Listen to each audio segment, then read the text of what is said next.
ఒక సమయంలో లోకేష్ పరిస్థితి ఏంది?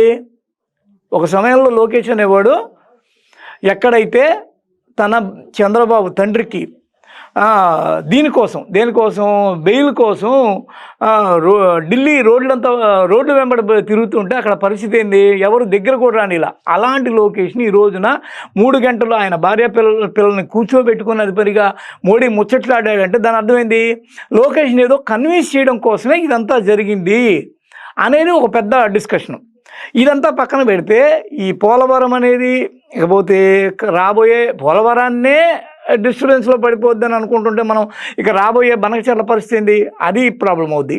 ఆ తర్వాత రాజధాని అమరావతి ఇప్పుడున్న కండిషన్ ఏంటి?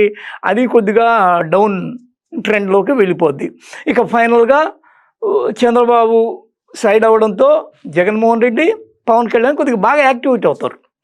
లోకేష్ అనేవాడు ఎప్పటిలాగే ఇప్పుడు ముఖ్యమంత్రి పదవి అంటే కొత్తది అవుద్ది. రెండోది ఏంది బిజీగా అయిపోతాడు.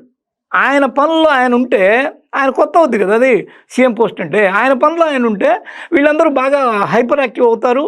జగన్కి రాచమార్గాన్ని అంటే రాచబాట పరిచినట్టు అయిపోద్ది అనేది ఒక టాపిక్. అయితే ఇది నిజంగానే జరుగుతుందా? ఇలాంటి అవకాశం ఉందా?